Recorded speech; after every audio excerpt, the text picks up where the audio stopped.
Hey folks, Andrew Packer here, and welcome to Trading Tips. In 2019, we've seen a number of companies make merger announcements, potential acquisitions. We've seen a lot of activity in that space.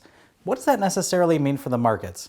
Well, for the most part, merger and acquisition activity is a pretty normal part of the investment process, but this year we've started seeing some pretty big numbers getting thrown around. And whenever we get into the big number territory, especially when we get into the record number territory, we usually get to a place where the stock market might be kind of pausing for about 12 to 18 months. We might get a bit of a correction. It just might not go that much higher. While people just sort out, hey, why are we really paying so much for these companies involved?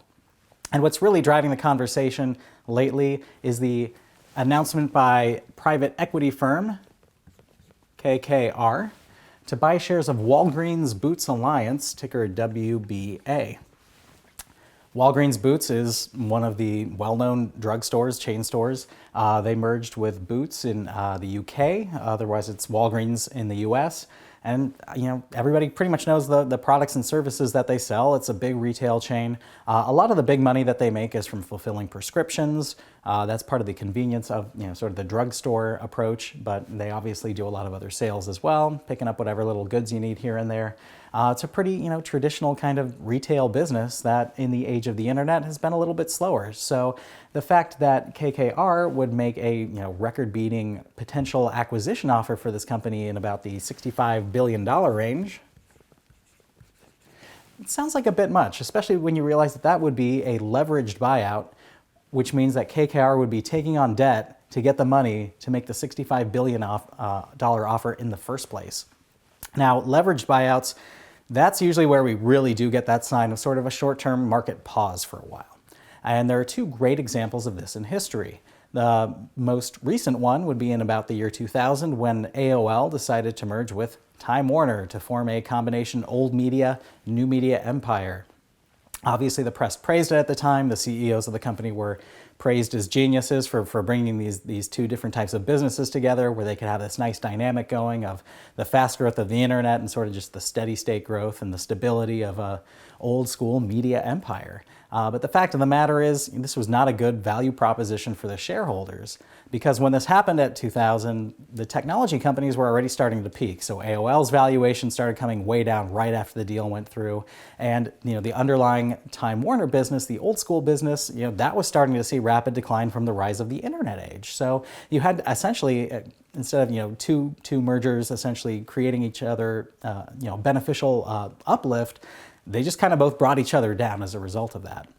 And of course, in the late 1980s, the kind of original king of LBO buyouts and the big thing that scared people out of these things for about 10 years until the AOL Time Warner debacle involved RJR and Nabisco.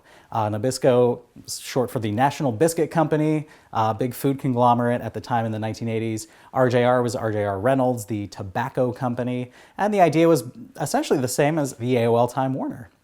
The idea that, food's going to continue to grow over time. That's a good brand to have. Tobacco sales are going to stagnate a little bit just because of shifting changes in how people smoke and how often they smoke and government involvement in that. So it's a good idea to have these two businesses together as well. But in order to try and put that merger together, again, you needed to borrow billions of dollars at high levels of interest and try to make it work. But here's the problem with borrowing money from an accounting perspective. When you borrow money, any interest that you pay on that debt is essentially deductible against your income as a business. So from a business perspective, it totally makes sense to take on a ton of debt. It would be like you deciding to have the biggest mortgage possible because you really want that mortgage interest deduction. But you also know as a homeowner, you need to be able to pay your mortgage to begin with, so it can't necessarily be so huge that it balloons all the other payments and you don't have room left in your budget to eat. But the problem with an LBO is that those numbers can get obscured pretty easily.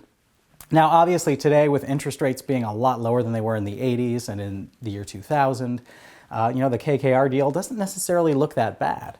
However, considering the underlying fundamentals here and considering just the amount of money involved, it'll be incredibly interesting to see, which banks want to lend money to KKR to make this deal happen and on what terms. Because the fact of the matter is, even without the leveraged factor of a buyout, a lot of corporate mergers and acquisitions just do not produce the results that they expect. Usually one company, once they acquire another, will simply take the best assets and kind of integrate that in. But then they'll have some positions and some divisions of these companies that they invest in that they don't know what to do with.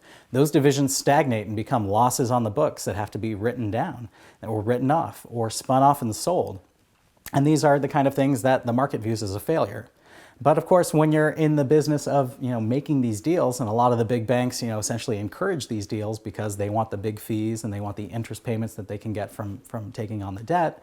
The fact of the matter is, a lot of CEOs, they love the idea of acquisitions because it puts them in the spotlight and it makes them look like a hero who's helping out their business by growing through acquisitions.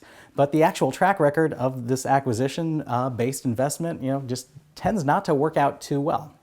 If you can get an exceptionally good deal, that's a big difference right there. So let's talk about a company that did do acquisitions correctly and how it differs from the LBO model. The company I'm talking about is a company called Teledyne. And this was a company that was originally developed in the 1960s under the conglomerate model, where they owned a variety of different businesses. Now, in the 1960s, conglomerates were huge. The market loved the idea of conglomerates. They were willing to give these companies a high multiple. So Teledyne would essentially issue stock rather than taking on debt or using cash to buy up other companies that were trading at much lower earnings multiples. And then later in the 1970s and 1980s, after the conglomerate model fell out of favor and they actually traded at a discount relative to other types of stocks, Teledyne essentially used the earnings from all of these companies that it acquired to buy back its shares at a depressed price. And as a result, they had one of the best performing stocks in the 1980s. And this all happened under one CEO who essentially sold his company's stock when it was expensive to buy cheap earnings and then used the cheap earnings to buy back his stock when it was cheap. That's a huge difference in a business model, and it's one that you really aren't seeing with a lot of the potential buyouts and that sort of thing today. So what should investors today do? Well, they should take a little bit of a note of caution. They should stay away from some of these companies with these potential buyout offers on the table. If you do own shares of a company that gets a buyout offer and the shares go up, great, you're going to make a little bit of an extra profit that you otherwise might not get that way. You wouldn't necessarily want to hold on to shares of the company that makes the acquisition afterwards. You're probably better off just taking your cash and investing it elsewhere. That'll help you avoid some of the problems that occur sort of after the deal closes and people realize that, hey, this deal that sounded so good on paper before the close isn't actually so good in reality. So that'll wrap things up for this video. Until next time, I'm Andrew Packer saying good trading and good financial health.